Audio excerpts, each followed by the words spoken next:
name is Monica Enquist, and I'm working at Stockholm Business Region as Head of Communications. And as Staffan said, we are going to focus now, how can we accelerate the housing construction in Sweden? And I think we have a very interesting afternoon ahead of us. We're going to focus on possibilities and opportunities and dive in a little bit into the projects that he was mentioning in his speech. And we will also hear what kind of role can international companies play when we now are setting the scene for the future. And of course, we will also share some insights about the business culture in Sweden and Stockholm. So I will start by inviting the panelists, Jan Stylinski, CEO of the Polish Association of Construction Industry Employers. Jan represents an association of more than 80 construction companies and construction contractors in Poland. Sofia Hansdotter, real estate development expert at Sveriges Allmännytta, Public Housing Sweden.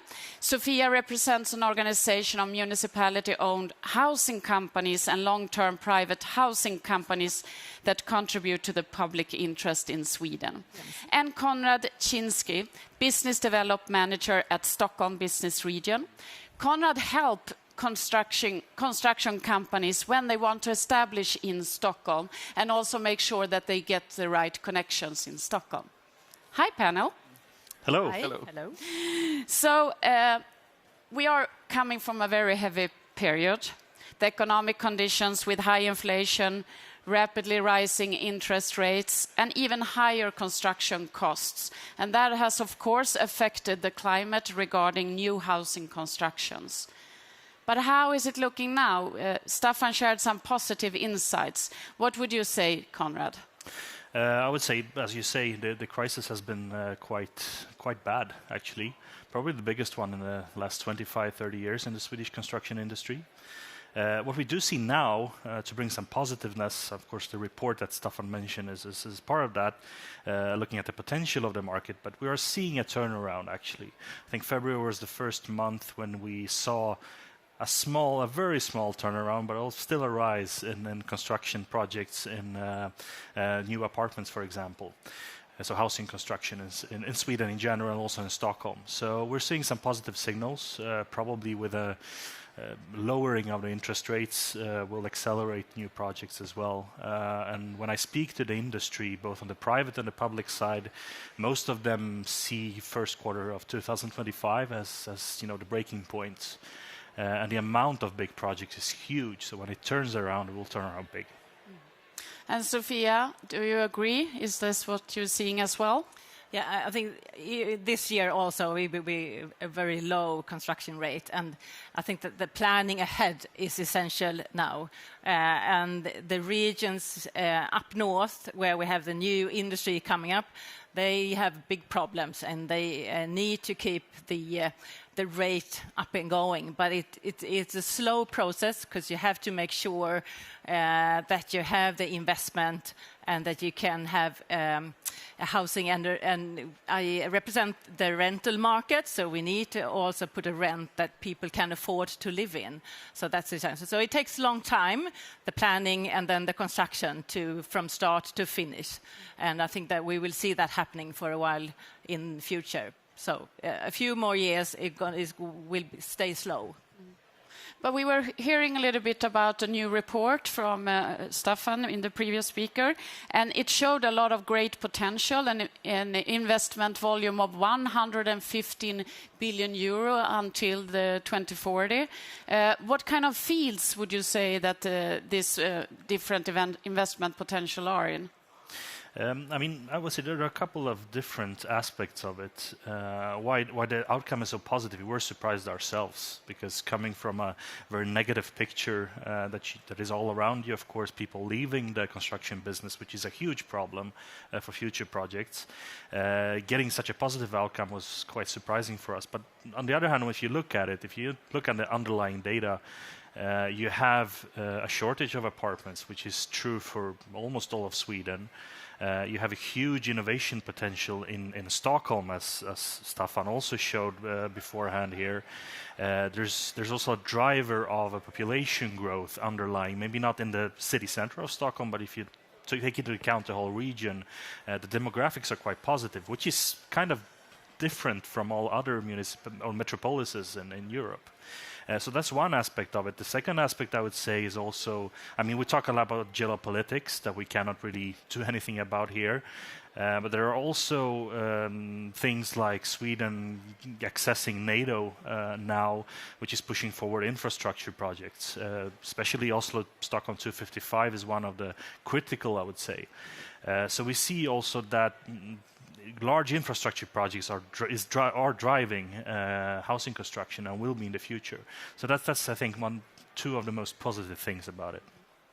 And you mentioned a little bit, Sofia, about the challenges. What kind of would you see right now what should be the biggest challenge regarding making sure we can build apartments and reach the goals?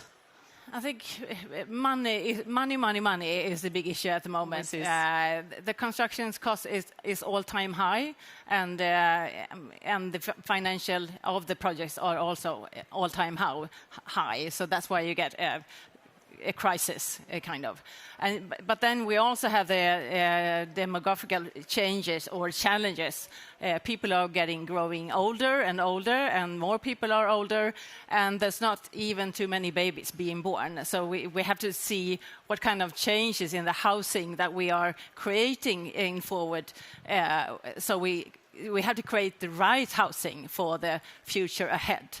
So that's important that we think and plan and build to the right type of people who want to live there for their economy. So that's essential.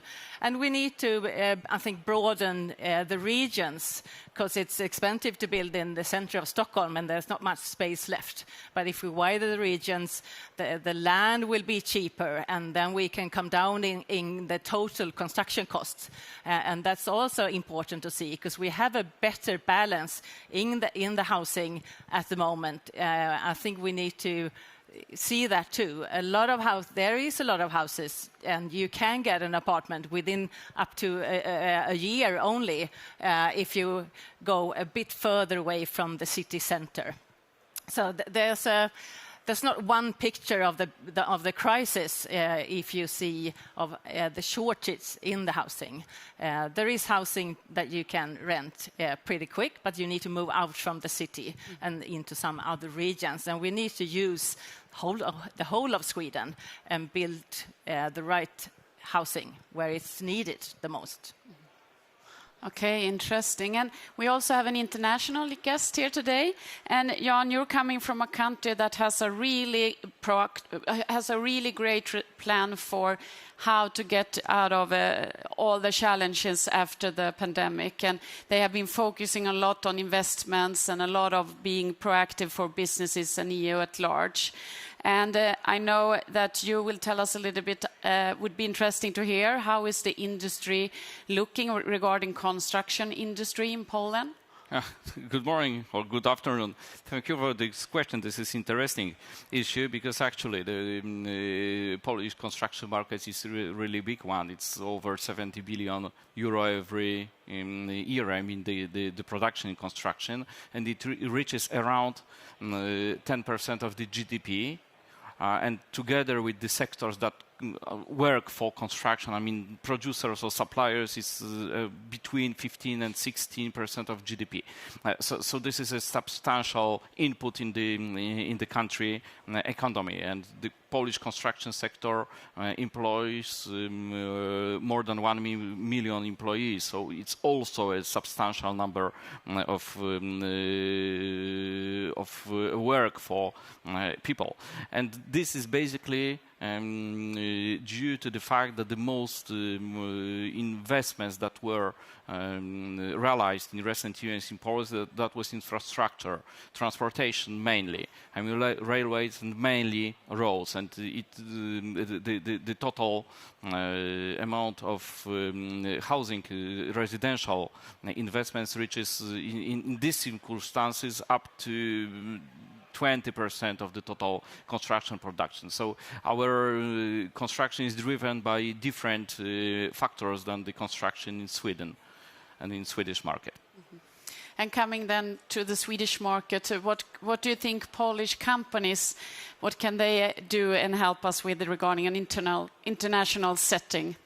We are used to work in the very competitive market. So altogether, there is around 15,000 construction companies on the Polish market, assuming the biggest one and the medium-sized one. So first of all, this is competitive market, and we know how to be very effective in the market, which is shaped in this way. The second factor is the very high competition in Poland is also driven by the fact that the market is extremely open, comparing to the neighboring countries, to Sweden, to Germany, to Czech Republic.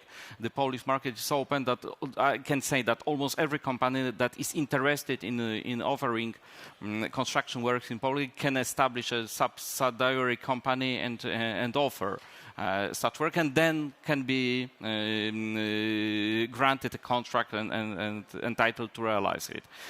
So this is the second factor. The third one is that when we work in a very competitive system or environment, we need to be very restrictive upon the cost efficiency, and this is another, let's say, key talent, key gift of Polish companies.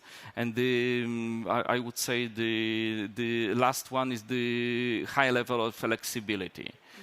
We know how to work in efficient way. We know how to devote more time than maybe in other countries can be devoted to performing the tasks. But at the end of the day, we are very effective in the implementation of projects. And I would say that, for instance, the medium or the average period of construction of the expressway in Poland, meaning 20-25 kilometers of expressway or highway, it's about 2 years plus 1 year of design and the receiving permit, because we usually in Poland work in the design and build scheme. Mm-hmm.